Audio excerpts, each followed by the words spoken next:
27장 1절부터 26절까지입니다. 우리가 배를 타고 이탈리아로 가기로 결정되니 그들이 바울과 몇몇 다른 죄수들을 아우스구스투스 보병대의 율리오라고 하는 백부장에게 넘겨주었다. 우리가 아시아 해안의 여러 곳으로 가는 아드라 무테노 배에 승선하여 떠나갈 때에 마케도니아의 데살로니가 사람 아리스다고가 우리와 함께 있었다. 이튿날 우리가 시돈에 도착하였는데 율리오가 바울에게 친절을 베풀어 친구들에게 가서 보살핌을 받도록 허락하였다. 또 거기에서 우리가 출항할 때에 바람이 거슬러 불어서 키프로스를 바람막이로 하여 항해하다가 길리기아와 밤빌리아 앞 바다를 지나서 루기아의 무라에 도착하였다. 백부장이 거기에서 이탈리아로 가는 알렉산드리아 배를 만나서 우리를 그 배에 태우매 여러 날 동안 배가 천천히 항해하여 간신히 니도 앞에 이르렀는데 바람이 우리를 허락하지 않아 살몬의 옆을 지나 크레타를 바람막이로 하여 항해하였다. 간신히 그 해안을 따라 항해하여 라세아 성에 가까운 아름다운 항구라고 불리는 곳에 이르렀다. 많은 시일이 경과되어 금식하는 절기가 이미 지났으므로 이제 항해가 위험하게 되어 바울이 그들에게 권하여 말하기를 여러분 내가 보니 이번 항해에서 허물과 배뿐만 아니라 우리의 목숨에도 타격과 많은 손해가 있을 것입니다 라고 하였으나 백부장은 바울의 말보다 선장과 선주의 말을 더 신뢰하였다. 그 항구가 겨울을 나기에 적합하지 않으므로 대다수 사람들은 거기에서 떠나 어떻게 하든지 베닉스는 크레타에 있는 항구로 남서쪽과 북서쪽을 향하고 있었다. 겨울을 나고자 하였으니 베닉스는 크레타에 있는 항구로 남서쪽과 북서쪽을 향하고 있었다. 남풍이 부드럽게 부니 그들은 자기의 뜻을 이룬 줄로 생각하고 닻을 올리고 크레타 해안에 가까이 붙어서 항해하였다. 그러나 얼마 안 되어 섬에서 유라굴로라고 불리는 폭풍이 몰아치니 배가 떠밀려 바람을 거슬러 나아갈 수 없어서 가는 대로 표류하다가 가우다라고 불리는 작은 섬 아래로 항해하면서 우리가 거룻배를 간신히 제어할 수 있게 되자 그것을 끌어올리고 밧줄을 사용하여 선체를 동여매었다. 그들은 모래톱에 걸릴까 두려워하여 닻을 내리고 그냥 떠밀려갔다. 그들이 폭풍에 몹시 시달리다가 이튿날에는 짐을 바다에 버렸으며 3일째에는 배의 장비마저 손으로 직접 내버렸다. 여러 날 동안 해나 별이 보이지 않고 큰 폭풍이 여전히 몰아쳤으므로 우리가 구원받을 희망이 다 사라졌다. 사람들이 오랫동안 먹지 못하였으므로 바울이 그들 가운데 일어서서 말하였다. 여러분이 내 말을 듣고 크레타에서 떠나지 않았더라면 이 피해와 손실을 입지 않았을 것이다. 내가 이제 여러분에게 권하니 기운을 내라. 여러분 중 누구도 목숨을 잃지 않고 오직 배만 잃을 것이다. 지난밤에 내가 속해 있고 내가 섬기는 하나님의 천사가 내 곁에 서서 말하기를 바울아 두려워하지 마라. 내가 가이사 앞에 서야 한다. 또한 하나님께서 너와 함께하는 이 많은 이들을 모두 내게 맡기셨다라고 하였으니 그러므로 여러분 기운을 내라. 나는 내게 말씀하신 그대로 될 것이라고 하나님을 믿는다. 그러므로 우리가 반드시 한 섬에 닿게 될 것이다. 26절까지 읽겠습니다. 제목은 로마로 가는 길에 폭풍을 만남 제목입니다. 로마로 가는 길에 폭풍을 만남. 사도 바울 일행이 이제 가이사에게 가기 위해서 배를 타고 이동하는 중에 이 폭풍을 만나게 되는 그러한 사건이 오늘 본문에 기록되어 있습니다. 그래서 이 폭풍을 만난 이 사건을 통해서 우리가 또 교훈을 좀 받아야 되겠습니다. 여기 1절에 보니 우리가 배를 타고 이탈리아로 가기로 결정되니 그랬습니다. 우리가 그랬어요. 여기 우리가 하는 것을 보면 이 사도 바울 혼자만이 가는 것이 아니라 이 사도행전을 기록한 누가도 지금 함께 가는 겁니다. 우리가 그랬으니 누가도 함께 가는 거예요. 그리고 누가뿐만이 아니라 여기 2절에 보면 데살로니가 사람 아리스다고가 우리와 함께 있었다. 그러니 지금 이 배에 여러 이 죄수들도 함께 타고 가고 그 죄수들 대장으로서 백부장 율리오가 모든 것을 이끌고 가고 있는데 그 배에 또 역시 바울도 죄수의 신분으로서 지금 상소해서 로마에 가는 길인데 바울도 있고 또 바울 옆에 누가도 함께 가고 아리스다고도 지금 함께 동행하고 있는 겁니다. 이 아리스다고 우리가 이 사도행전 앞에서 몇 번 증거했던 그러한 인물입니다. 사도행전 19장에도 나오고 20장에도 나오고 그 사도 바울을 대신해서 사람들에게 끌려가서 핍박을 당하고 어려움을 당하며 사도 바울을 곁에서 많이 도와주었던 그런 귀한 동역자 중에 한 명이 이 아리스다고입니다. 그래서 지금 바울이 상소에서 로마에까지 가는 그 길 가운데에도 역시 옆에서 동행하면서 지금 함께 따라가고 있는 겁니다. 그때 배를 타고 쭉 가는데 3절에 보니 이튿날 시돈에 도착했다 그랬습니다. 그때 율리오는 백부장인데 이 율리오 백부장이 바울에게 친절을 베풀어 친구들에게 가서 보살핌을 받도록 허락하였다. 바울이 이 친구들에게 가서 보살핌을 잘 받을 수 있도록 백부장이 또 호의를 베풀고 친절을 베푼 겁니다. 그래서 백부장이처럼 친절을 베풀고 또 친구들에게 보살핌을 받을 수 있게 되었고 이 모든 것이 하나님께서 지금 바울을 위로해 주시는 겁니다.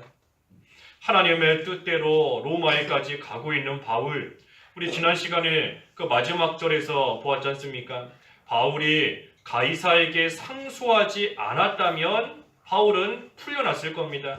아무 죄가 없기 때문에 상소하지 않았더라면 그저 풀려났을 거예요. 그런데도 상소한 이유는 로마에 가서 복음을 전하는 것이 하나님께서 주신 사명이고 뜻이기 때문에 바울은 지금 로마에 가는 겁니다. 그처럼 아무 죄가 없는데도 어려움을 겪으면서 로마에까지 가고 있는 그러한 바울을 하나님께서는 백부장을 통해 또 친구들을 통해 하나님께서 위로해주고 계시는 겁니다. 그러니 우리도 하나님의 뜻대로만 나아가면 이 생각지도 못했던 사람들을 통해서도 하나님께서 위로해 주실 때가 있어요. 이 백부장을 율리오, 사도 바울이 언제 봤겠습니까? 생전 처음 보는 사람이에요. 알지도 못하는 사람이고 또 이 바울과 함께 오랜 시간 배를 타고 함께 항해한 사람도 아니지 않습니까? 여기 아까 3절에 보니 이튿날이다 그랬어요. 이튿날. 겨우 하루 이틀 본 알지도 못하는 그러한 백부장인데도 백부장에게 또 호의를 받을 수 있도록 친구들에게 보살핌을 받을 수 있도록 이거 하나님께서 바울을 위로해 주시고 격려해 주시는 겁니다. 그러니 우리도 하나님의 뜻대로 하나님이 주신 사명 감당하며 나아갈 때 우리가 생각하지 못한 환경을 통해서 하나님께서 위로해 주실 때가 있어요.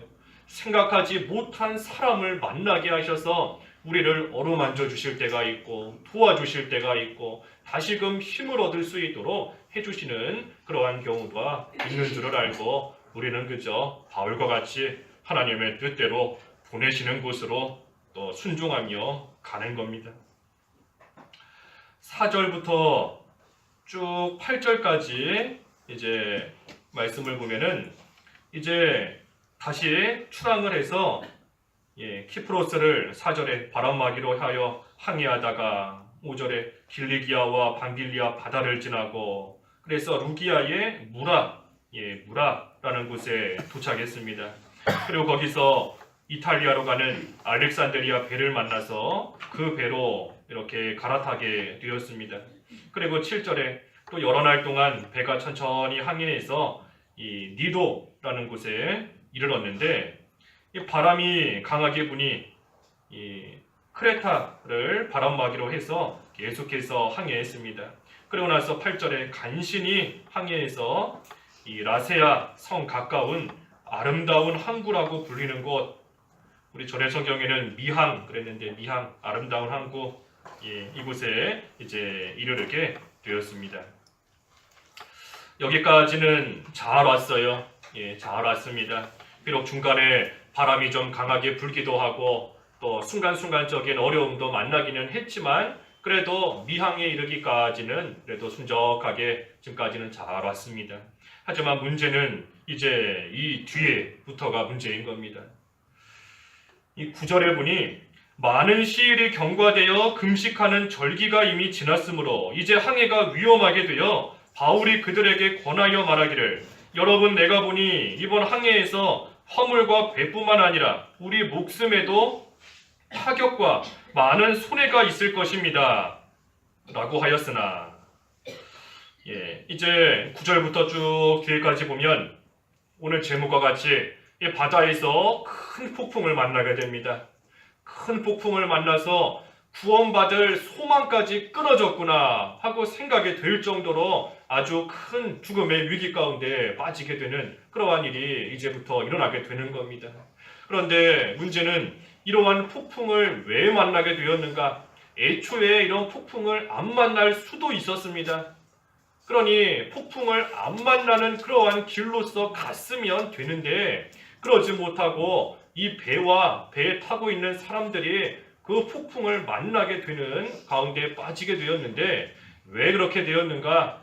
오늘 여기 9절에 보니 조금 전에 봉독한 9절에 보니 바울의 권면을 무시했기 때문입니다. 여러 가지 이유가 있는데 먼저는 바울이 권하는 거, 바울의 권면을 무시했기 때문이에요. 바울이 이렇게 보니 이번 항해는 참으로 위험하다. 화물과 배뿐 아니라 우리의 목숨에도 참으로 위험한 그러한 항해이다. 그러니 지금 가면 안 된다 하고 권면하는 겁니다. 여기 9절 상반절에 금식하는 절기가 이미 지났다 그랬습니다. 금식하는 절기가 지났다. 이 금식하는 절기가 뭔가 하면 그 레위기에 나오는 대속죄일입니다. 대속죄일. 하나님 앞에 모든 죄를 다 고백하면서 하나님 앞에 금식하며 속죄하는 그러한 절기예요. 대속죄일. 이때가 지금 달력으로 치면 한 9월이나 10월쯤 되는 그때쯤인데 이때가 우리가 자세히 배경을 알 수는 없지만 아마도 폭풍이 잘 일어나는 바다가 잔잔하지 못하는 그러한 시기인 것 같습니다. 그래서 사도 바울이 하나님의 지혜를 힘입는 그러한 사람이고 또 하나님께서 지혜를 주셨기 때문에 지금 배를 타고 나아가면 위험하다 하는 것을 하나님이 알게끔 해주신 겁니다. 그러니 사람들에게 지금 가면 안 된다.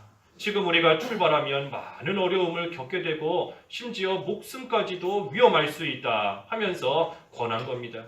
하지만 11절에 보니 백부장은 바울의 말보다 선장과 선주의 말을 더 신뢰했다.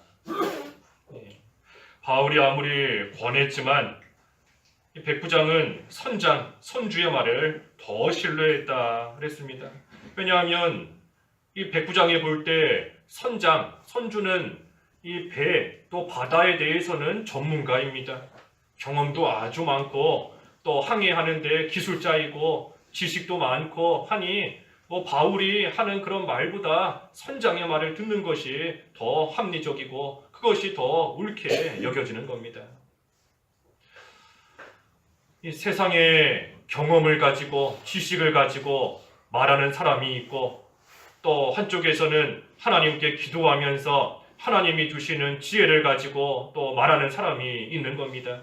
그때에 보통 사람이 경우에 볼 때에는 당연히 세상 경험이 우선인 것이고 세상 지식이 우선이고 세상에서 또 여러 가지 겪었던 그러한 모든 그런 일들이 더 우선이 되는 것이 세상에서는 당연한 겁니다. 하지만 이 백부장도 마찬가지지만 하나님의 지혜에 대해서 모르는 겁니다. 하나님의 지혜가 아무리 세상 경험, 지식 그 모든 것보다도 훨씬 더 뛰어난 것이고 훨씬 더 말 그대로 지혜로운 것이다 하는 것을 백부장은 모르는 겁니다. 왜냐하면 아무리 세상 사람이 많은 것을 겪어봤다, 많은 것을 배웠다, 해봤다, 안다 할지라도 심지어 바다에 대해서 배에 대해서 잘 안다 할지라도 하나님은 그 바다를 만드신 분입니다. 하나님은 폭풍도 만드신 분이고 폭풍도 주장하실 수 있는 그러한 분이시기 때문에 사람이 아무리 경험과 지식이 많고 뛰어나다 할지라도 하나님의 지혜에 비할 바가 못 되는 겁니다. 그러니 사도 바울이 그 하나님의 지혜를 힘입어서 지금 모든 것을 내다보며 말하고 있는 것인데 백부장은 그것을 모르기 때문에 그저 인간적인 경험, 지식, 그래서 선장과 선주의 말을 더 신뢰하고 나아간 겁니다. 그렇기 때문에 결국은 폭풍을 만나게 된 거예요. 폭풍을 만나게 된 첫 번째 이유가 바울의 권면을 무시했기 때문인 겁니다. 또 12절에 보니 그 항구가 겨울을 나기에 적합하지 않으므로 대다수 사람들은 거기에서 떠나 어떻게 하든지 베닉스에 가서 겨울을 나자고 하였으니 베닉스는 크레타에 있는 항구로 남서쪽과 북서쪽을 향하고 있었다. 이 대다수 사람들이 그 항구를 떠나는 것이 좋겠다 하고 말하였습니다. 왜냐하면 그 항구가 겨울을 나기에 적합하지 않기 때문이다. 폭풍을 왜 또 만나게 됐는가? 편한 곳만 찾아갔기 때문입니다. 편한 곳을 찾아갔기 때문이에요.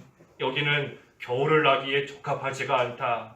여기는 이래서 좋지가 않다. 여기는 이래서 힘들고 이래서 불편하다. 편한 곳을 찾아서 가겠다는 겁니다. 그때에 대다수 사람들이 그 말에 동의하면서 베닉스로 가자, 어떻게 하든지 그곳으로 가자 하면서 지금 함께 따라 나서는 겁니다. 이 대다수 사람들이 가자고 그랬어요. 대다수 사람들이. 이 다수가 항상 옳은 것이 아닙니다. 사람이 많다고 해서 항상 옳은 게 아니에요. 또 반대로 그렇다고 해서 다수가 항상 잘못된 것도 아닙니다. 여기서 말하는 중요한 것은 옳고 그르다는 기준이 사람 숫자에 달려있는 것이 아니라는 것을 우리가 알아야 됩니다. 다수가 옳을 때도 있고 하지만 옳지 않을 때도 있고 소수가 잘못될 때도 있고 하지만 올바를 때도 있는 겁니다. 그러니 우리가 사람의 숫자, 사람이 따라간다라고 해서 그것이 옳은 줄 알고 따라가면 안 됩니다. 사람은 군중 심리가 있기 때문에 많은 사람이 따라가면 그저 우르르르 함께 따라가는, 거기 그냥 파묻혀서 함께 묻혀가는, 따라가는 그러한 마음이 있는 겁니다. 또 누군가 목소리가 크면 이기는 거고, 누가 말 잘하면 그 사람이 이기는 거고, 세상에서는 그와 같은 겁니다. 결국은 자기에게 유익되는 것을 따라가는 겁니다. 편한 곳으로 가자. 여기는 겨울 나기가 적합하지 않다 하면서 결국은 자기들에게 유익되는 그러한 곳으로 가겠다는 겁니다. 편한 거, 좋은 거, 뭔가가 얻어지는 거. 그러니 우리가 육신적인 편안함이 기준이 되어서 그거 따라가면 실패합니다. 우리가 이 세상에서 무언가를 결정하고 판단할 때에 그 판단의 기준이 육신적인 편안함이 기준이 되면 안 돼요. 육신적인 편안함 때문에 편하기 위해서 뭔가를 쫓아간다? 실패합니다. 실패해요. 우리 주일날도 보았죠. 아브람 기근당할 때에 기근당할 때 애굽으로 내려가면 안 되는 겁니다. 하지만 육신적인 편안함, 먹을 것 쫓아서 내려간 거예요. 실패했죠. 실패한 겁니다. 나오미 가정 기근을 당하니 모압으로 내려간 거 실패한 겁니다. 다윗도 그렇고 육신적인 편안이 우리의 기준이 되면 안 됩니다. 오히려 예수님께서는 십자가를 지고 나를 따르라, 십자가를 지고 예수님을 따르라 하셨는데 우리가 육신적인 편안함과 안위가 어떤 결정의 기준이 된다라고 하면 십자가 안 집니다. 십자가 지고 예수님 안 따라가요. 왜? 힘드니까. 고통스러운데 편안해야 되는데 십자가 지면 힘들고 아프고 고통스럽고 비난당하고 욕먹는데 십자가 왜 지겠습니까? 그러니 우리가 항상 교회 일이든 개인적인 일이든 가정일이든 무언가를 결정해야 될 때 어떻게 하면 좀 더 편할 수 있을까? 어떻게 하면 좀 더 잘 살 수 있을까? 그것이 기준이 되면 안 됩니다. 실패할 수밖에 없어요. 그래서 이 사람들도 지금 이 육신적인 편안함을 쫓아가다가 또 결국은 폭풍을 만나게 된 겁니다. 그리고 13절에 남풍이 부드럽게 부니 그들은 자기의 뜻을 이룬 줄로 생각하고 닻을 올리고 크레타 해안에 가까이 붙어서 항해하였다. 또 폭풍 만난 세 번째 이유는 이 눈앞의 것만 보고 판단한 겁니다. 눈앞에, 당장의 눈앞에 보이는 것만 보고 판단한 거예요. 이제 사람들이 우리가 여기를 떠나서 어떻게 하든 베닉스로 가자 하고 이렇게 이제 보니 마침 남풍이 부드럽게 불고 있는 겁니다. 바람도 부드럽게 불고 배가 베닉스까지 가기에 참 좋은 환경이 다 조성이 되고 모든 것이 좋게 잘 이루어지고 있는 겁니다. 그러니 그것을 볼 때에 사람들이 역시 우리의 생각이 맞았구나. 13절에 그랬지 않습니까? 그들은 자기의 뜻을 이룬 줄로 생각했다. 역시 모든 환경이 이루어지는 것을 보니, 모든 것이 돌아가는 것을 보니, 남풍이 마침 이처럼 부드럽게 잘 부는 것을 보니 우리가 여기를 떠나서 베닉스로 가는 것이 역시 올바른 결정이었구나, 올바른 판단이구나 하고 생각하며 이제는 출발하게 된 겁니다. 하지만 남풍이 부드럽게 불지만 더 근본적인 것은 지금 이 시기가 항해하기에는 위험한 때이다 하는 것이 더 중요한 겁니다. 순간적으로 남풍이 부드럽게 불지만 지금 대속제일이 지나고 나서 항해하기, 바다가 잠시 잔잔해 보이지만 사실은 배가 가기에 참으로 힘들고 어려운 그러한 시기이다, 그러한 때이다 하는 것이 더 근본적인 겁니다. 그러니 사람들이 멀리 내다보지를 못한 겁니다. 멀리 내다보지 못하고 그저 당장에 눈앞에 보이는 것만 보고 판단하며 결정한 겁니다. 지금 이 시기가 9월달, 10월달 이때쯤이면 분명히 폭풍이 일어나거나 바다가 잔잔하지 못하는 그러한 때이다 하는 것을 내다보고서는 출발했어야 되는데 그러지 못하고 그저 눈앞에 남풍이 부드럽게 불고 바람이 잔잔하고 바다도 잔잔하니 역시 그렇구나, 우리가 옳다 하면서 떠나가 버리게 된 겁니다. 당장 좋은 게 아닙니다. 당장 좋은 게 아니에요. 우리는 하나님 의지하면서 멀리 내다볼 줄 알아야 됩니다. 멀리 볼 줄 알아야 돼요. 당장 좋은 것만 쫓아가다 보면 또 이거 역시 폭풍 만나는 것 같은 그러한 가운데 빠질 수밖에 없어요. 멀리 봐야 됩니다. 하지만 이 사람들은 지금 멀리 내다보지 못하고 있고 또한 바울을 통해서 주시는 그 하나님의 뜻, 아예 생각조차 못하고 있는 겁니다. 그래서 하나님의 뜻에 어긋나게 나아가는데, 그런데 환경은 좋게 되는 겁니다. 하나님의 뜻에 맞지 않게 나아가는데 일이 잘 풀리고 있는 거예요. 모든 것이 순적하게 잘 이루어지고 있는 겁니다.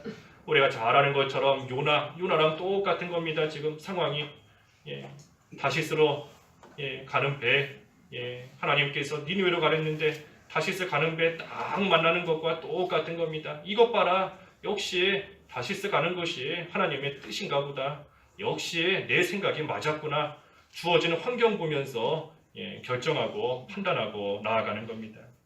하지만 우리가 상황 보고 환경 보고 섣부르게 이게 하나님의 뜻이다 하고 판단해서는 안 됩니다. 환경만 보고 섣부르게 판단해서는 안 돼요. 상황만 보고 판단해서는 안 되는 겁니다. 항상 상황, 환경보다 앞서는 것이 하나님의 말씀이다 그랬지 않습니까? 그 요나서도 1장 3절에 보면, 요나서 1장 3절에 요나가 항구에서 다시스로 가는 배를 마침 딱 만났다 했지만 더 중요한 게 뭐라 그랬죠? 그 바로 앞에 2절에 3절보다 앞선 2절에 하나님의 말씀이 먼저 있는 겁니다. 하나님께서 요나에게 너는 니느웨로 가라 하시고 분명히 먼저 말씀하셨어요. 그러니 그 하나님의 말씀대로 니느웨로 가는 것이 하나님 앞에 올바른 일인 겁니다. 그 뒤에 가서 상황이 어떻게 전개되든 환경이 어떻게 변화되든 그게 중요한 것이 아니라 하나님께서 분명히 말씀하신 그 말씀이 있으니 니느웨로 가는 게 맞는 겁니다. 그런데도 요나는 그 말씀은 다 내버리고 그 말씀은 다 기억하지 않고 그저 눈앞에 보이는 다시스 가는 배 딱 만났다는 거, 일이 딱딱 풀리는구나 하는 그것만 보고 결국 갔다가 역시 폭풍 만나고 죽도록 고생하는 겁니다. 그래서 항상 말씀이 우선이 돼야 돼요. 우리가 하나님의 말씀대로 순종하며 나아갈 때 역시 환경과 상황이 잘 풀릴 때가 있습니다.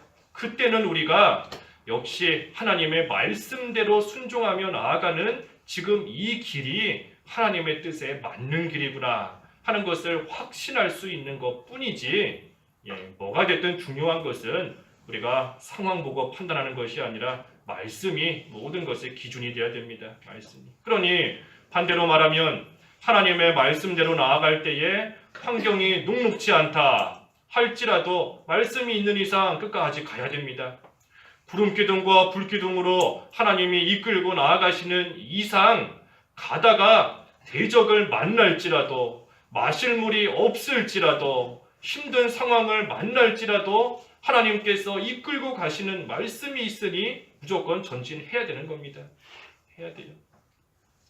그런데 우리는 이렇게 살면서도 요나의 경우도 잘 알고 있고 오늘 사도행전 27장의 말씀도 다들 아시는 그러한 말씀이지만 우리의 실제 삶 속에서는 우리가 자꾸만 눈에 보이는 환경만 보고 뭔가를 결정하고 일이 잘 풀리면 하나님의 뜻인가 보다, 일이 안 되면 하나님의 뜻이 아닌가 보다 섣부르게 판단할 때가 있습니다. 섣부르게. 물론 하나님께서 여러 상황들을 통해서 섭리하시는 경우도 분명히 있습니다. 우리가 그것조차 무시하는 건 아니에요. 하지만 조금 전에도 증거한 대로 하나님의 말씀이 항상 우선이 돼야 되는 겁니다. 하나님의 뜻이 뭔지 우리가 말씀 속에서 찾아야 돼요.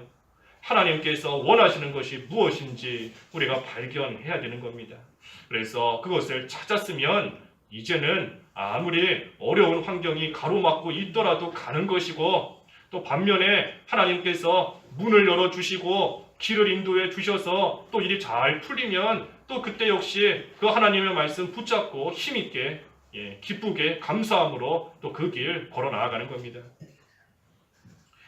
그런데 이 사람들은 지금 그러지 못하고 그저 눈앞의 것만 보고 지금 판단하며 나아갔기 때문에 결국은 또 폭풍을 만나게 된 겁니다. 그래서 이 세 가지 이유예요. 세 가지 이유. 바울의 권면을 무시하고 그저 인간적인 경험과 많은 사람들이 원하고 요구하는 거, 그것 쫓아갔던 것이 첫 번째 이유인 것이고, 두 번째 이유는 현재 자리가 불편하다라고 해서 하나님의 뜻 생각하지 않고 그저 편한 곳만 찾아갔기 때문인 겁니다. 그리고 마지막은 눈앞에 보이는 환경만 보고 판단하고 결정했다. 그러니 이들 배 타고 출발하는 그 시작부터 지금 잘못된 거고 결국은 큰 폭풍을 만나게 된 겁니다. 그러니 14절에 그러나 얼마 안 되어 섬에서 유라굴로라고 불리는 폭풍이 몰아치니, 이거 보십시오. 이거 보세요. 13절에 남풍이 부드럽게 불었다. 그래서 출발했는데 얼마 안 가서 바로 큰 폭풍이 몰아닥친 겁니다. 얼마 안 가서 큰 폭풍을 만나게 된 거예요. 그러니 하나님의 뜻에 어긋나게 나아가면 어느 정도까지는 잘 되고 어느 정도까지는 편안하게 갈 수 있지만 얼마 못 가서 큰 폭풍 만나게 되어 있습니다. 왜? 하나님께서 오른쪽으로 가자 하시는데 왼쪽으로 가니, 하나님과 동행하자 하는데 싫어하니, 구름 아래 머물러라 하시는데 자꾸만 바깥으로 나아가니 잘 될 수가 없습니다. 잘 될 수가 없어요. 하나님의 보호하시는 그 손길에서 자꾸만 벗어난 길로 가려고 하니 위험한 일, 어려운 일 만날 수밖에 없는 겁니다. 그러니 모든 일에 하나님의 말씀 따라가는 것이 안전한 겁니다. 하나님 말씀 쫓아가고 하나님 말씀대로 나아가는 것이 안전한 겁니다. 안전한 길이에요. 그래서 큰 폭풍을 만나서 15절부터 17절까지 쭉 보니까 이제 배가 떠밀려서 바람을 거스러 나아갈 수 없으니 그저 가는 대로 이리저리 표로하는 겁니다. 예, 폭풍이 너무나 세니 뭐 어떻게 주체할 수가 없는 거예요. 그저 바람이 부는 대로 표류하면서 이리저리 왔다 갔다 하고, 그러다가 16절에 가우다라고 불리는 작은 섬 아래에서 간신히 거룻배 제어할 수 있게 되자, 그거 끌어올려서 밧줄로 묶고, 또 모래톱에 걸릴까 두려워해서 밧을 내리고 그냥 떠밀려 가는 겁니다. 뭐 어쩔 수가 없어요. 바람이 너무 세기 때문에 그저 떠밀려 갈 수밖에 없는 겁니다. 그러다가 18절에 그들이 폭풍에 몹시 시달리다가 이튿날에는 짐을 바다에 버렸으며 3일째에는 배의 장비마저 손으로 직접 내버렸다. 20절 여러 날 동안 해나 별이 보이지 않고 큰 폭풍이 여전히 몰아쳤으므로 우리가 구원받을 희망이 다 사라졌다. 폭풍에 몹시 시달리면서 많은 고생을 지금 하고 있습니다. 애초에 처음부터 아예 폭풍을 안 만날 수도 있었는데 이들이 잘못된 결정을 하고 잘못된 판단을 했기 때문에 지금 이처럼 매우 고생하는 겁니다. 그러면서 모든 짐들을 다 바다에 버렸다 그랬어요. 모든 짐들, 배에 있는 짐들, 막 폭풍이 치고 이 배가 흔들리고 하니 어쩔 수 없이 배에 있는 짐들 다 버리는 겁니다. 심지어는 배의 장비마저 다 내버릴 수밖에 없는 그러한 가운데 지금 빠지게 된 겁니다. 가지고 있는 것들 다 잃어버리는 겁니다. 하나님의 뜻대로 나아가지 못하고 그래서 결국 폭풍을 만나면 가지고 있는 거 다 잃어버리는 겁니다. 다 잃어버려요. 그동안 이 사람들이 배에다가 실은 이 짐들 그동안 모으기 위해서 얼마나 많은 수고를 했겠습니까? 여러 가지 모양으로 땀도 많이 흘리고 열심히 노력도 하고 시간도 들여서 애써 모은 그러한 짐들, 또 그것을 배에까지 실으라고 또 많은 고생했을 겁니다. 또 배에다가 싣고 나서도 혹시 가다 어디 떨어지진 않을까 잘 동여매고 보관하고 많은 노력을 기울이고 힘을 많이 기울였을 거예요. 그런데 그처럼 힘들이고 애써 모으고 보관한 그러한 짐들 다 내버리게 된 겁니다. 다 버리게 됐어요. 하나님의 뜻대로 나아가지 못하면 이처럼 지금까지 애써 모은 것들, 힘들게 간직했던 것들, 귀하게 여겼던 것들, 그러한 것들 다 한순간에 잃어버리는 겁니다. 지금까지 했던 수고가 다 헛수고가 되어버리는 겁니다. 그저 목숨만 간신히 사는 거죠. 배에서 목숨만 간신히 살고 가지고 있는 거 다 잃어버리는 겁니다. 그뿐 아니라 해나 별이 보이지 않았다. 그랬으니 깜깜한 흑암을 만나게 된 겁니다. 폭풍을 만나니 이와 같이 된 겁니다. 몸도 고생이고 마음도 고생이고 귀하게 여겼던 물질은 다 잃어버리고 깜깜한 흑암을 만나서 뭘 어떻게 해야 될지 어디로 가야 될지 구원받을 희망도 보이지 않을 만큼 지금 큰 어려움 가운데 이 사람들이 다 빠지게 된 겁니다. 그동안의 모든 수고가 다 수포가 되어버린 겁니다. 그러니 21절에 사람들이 오랫동안 먹지 못하였으므로 바울이 그들 가운데 일어서서 말하였다.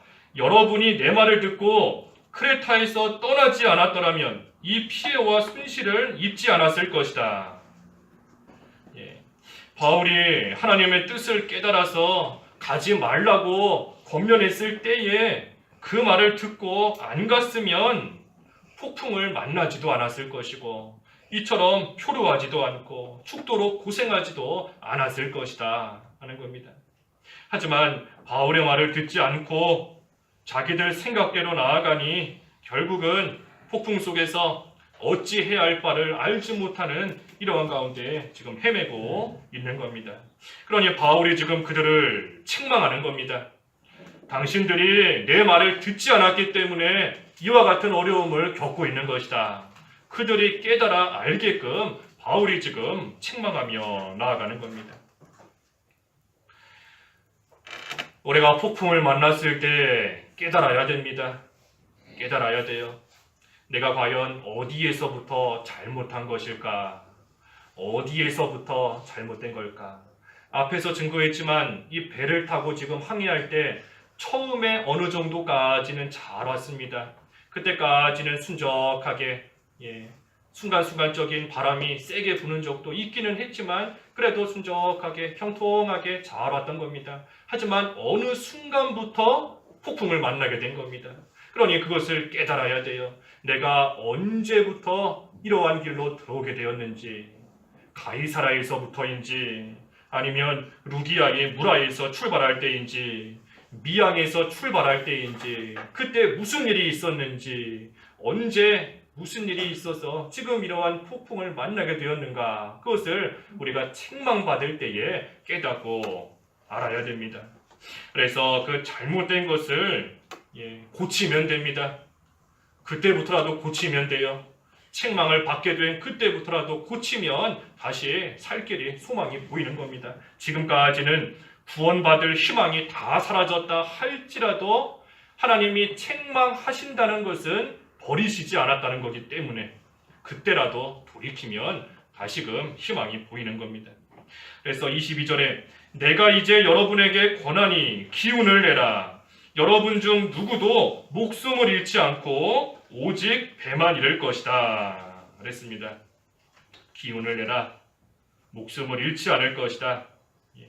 바울이 책망하고 난 후에는 또다시 그들을 위로해 주면서 격려해 주는 겁니다. 너희들이 내 말 듣지 않았기 때문에 이렇게 되었다. 누구를 탓하겠느냐? 너희들이 잘못한 것이다. 따끔하게 책망했지만 책망하고 난 후에는 다시금 그들을 위로해 주는 겁니다. 기운을 내라. 기운을 내라. 여러분 중 누구도 목숨을 잃지 않을 것이다. 이 책망하는 거, 그 책망 자체가 목적이 아닙니다. 책망하는 것 자체가 목적이 아니에요. 그것이 목적이 아니고 책망을 통해서 올바른 길로 돌이키게끔 하는 것이 목적인 겁니다. 그러니 따끔하게 책망하고 난 후에는 또다시 그 사람이 감당할 수 있을 만큼 위로해주고 격려해주고 보듬어주고 하는 것이 또한 필요한 겁니다. 그것을 통해 이제부터라도 올바른 길로 갈 수 있게 하는 겁니다.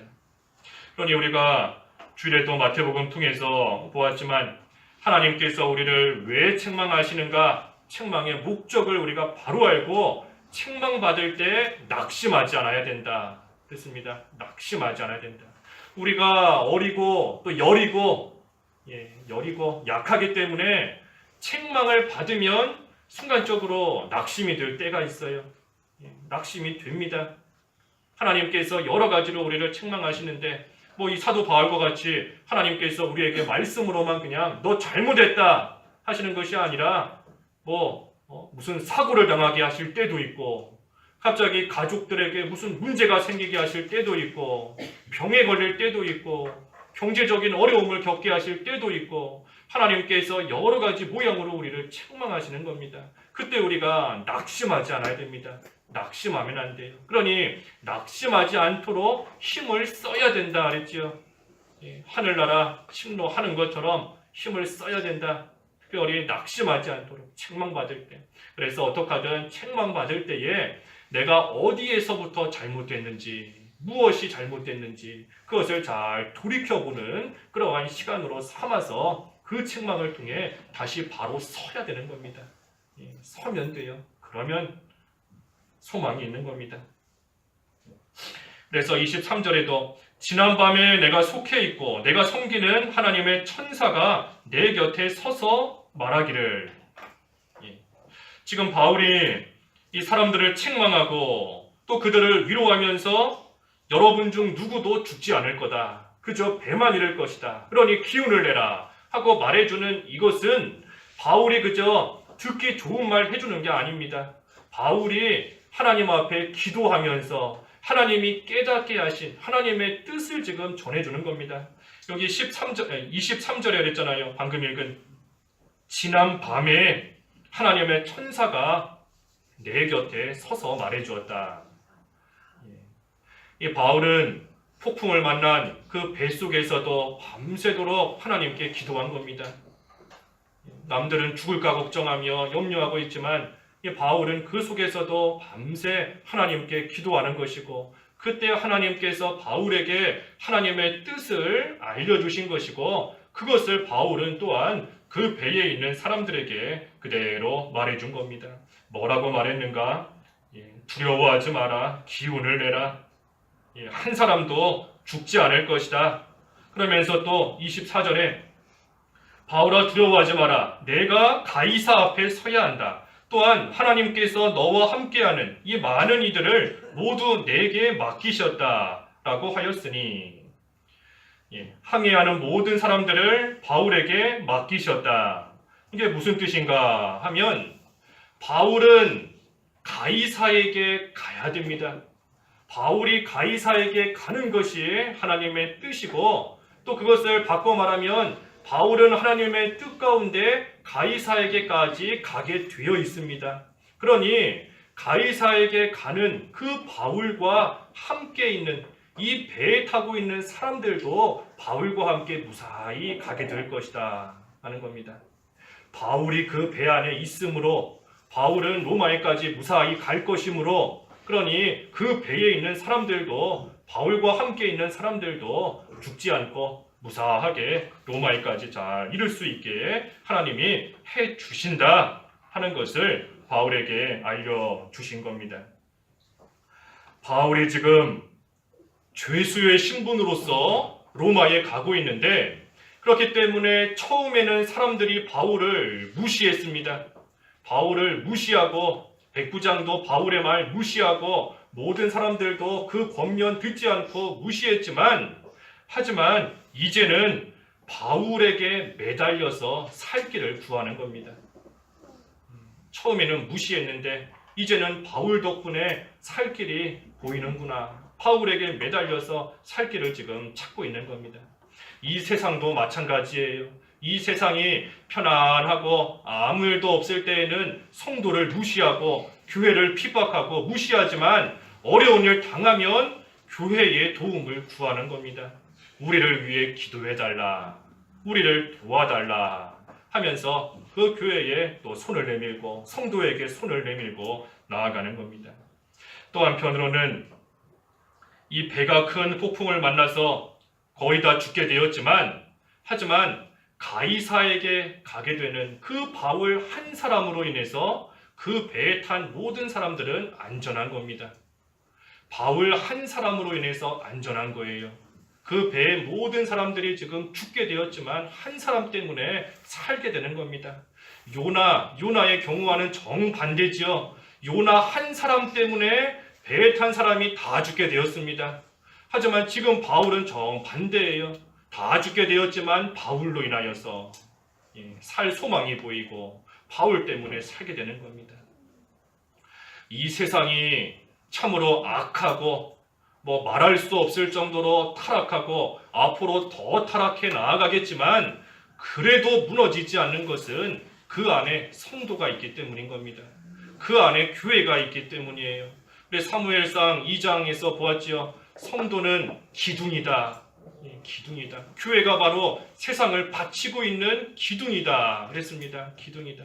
그러니 성도라는 기둥이 있고 교회라는 기둥이 있고 서 있기 때문에 세상에 비록 더럽고 추하고 악할지라도 그 기둥으로 인해서 이 세상이 무너지지 않고 서 있는 겁니다.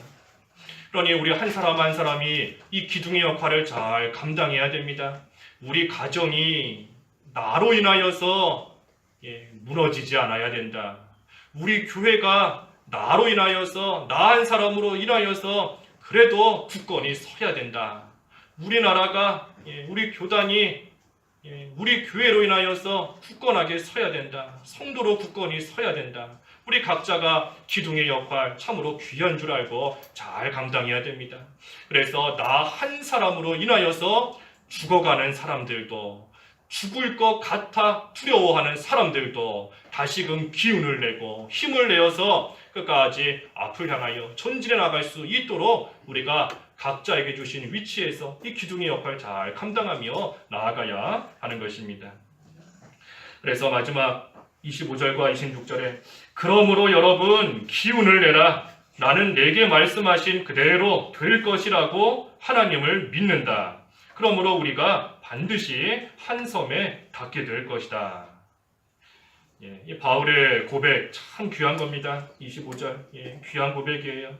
우리 같이 한번 읽어볼까요? 25절 그러므로 여러분 기운을 내라. 나는 내게 말씀하신 그대로 될 것이라고 하나님을 믿는다.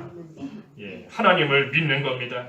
말씀하신 그대로 될 것이다. 비록 지금 내 눈에는 큰 폭풍밖에 안 보이고 내 눈에는 깜깜한 어두움밖에 보이지 않지만 그래도 하나님께서 분명히 나에게 한 사람도 안 죽을 거다. 무사히 갈 것이다. 말씀하셨으니 내 눈에 좋은 것이 안 보이지만 내 눈에 잔잔한 바다가 보이지 않지만 눈에는 온통 폭풍밖에는 안 보이지만 그래도 내게 말씀하신 그대로 이루실 것을 나는 믿는다. 또 그것을 이루실 하나님을 나는 믿는다 하면서 믿음으로 나아가는 겁니다. 그러므로 우리가 반드시예요. 반드시 하나님을 믿기 때문에 반드시인 겁니다. 반드시 한 섬에 닿게 될 것이다. 그래서 우리도 어려움을 만나도 말씀대로 이루실 하나님을 믿고 또 그 말씀이 이루어질 것을 믿을 때에 우리 또한 두려워하지 않고 기운을 내며 끝까지 갈 수 있습니다. 그래서 하나님께서 마침내는 우리에게 말씀하신 것이 반드시 이루어지는 줄을 믿고 우리는 자기 생각, 자기 뜻, 눈에 보이는 거, 당장의 눈앞의 거 그러한 것을 가지고 판단하고 결정하는 어리석은 가운데 나아가지 않고 온전히 하나님의 말씀대로만 걸어가서 하나님의 뜻이 우리를 통해 이루어지는 그러한 역사가 있는 저희들이 다 되어야 되겠습니다. 기도하겠습니다. 하나님 아버지, 사도 바울을 태우고 가는 이 배가 큰 폭풍을 만나게 되었습니다. 참으로 바울의 권면을 무시하였고 또 당장의 눈앞에 보이는 것으로 판단하였고 육신적인 편안함만 쫓아가다가 결국은 만나지 않아도 됐을 그 폭풍을 만나서 몸도 마음도 물질도 다 잃어버리고 깜깜한 흑암 가운데 빠지는 고생을 하게 되었는데 하지만 하나님께서는 바울을 통해 그들을 책망하시고 또한 위로해 주시면서 기운을 내고 두려워하지 마라 하고 말씀해 주셨사오니 하나님 아버지 이 모습을 저희들의 거울로 삼게 하여 주시옵소서. 저희도 큰 폭풍을 참 어리석게도 만날 때가 많이 있지만 하나님의 책망을 받을 때에 돌이키게 하여 주시옵시고 이제는 하나님의 말씀을 붙잡고 그 말씀대로 이루실 하나님을 신뢰하며 끝까지 하나님의 인도를 따라감으로써 마침내는 반드시 하나님의 뜻이 이루어지는 가운데 다 이룰 수 있는 저희들 되게 하여 주시옵소서. 예수님의 이름으로 기도하옵나이다. 아멘.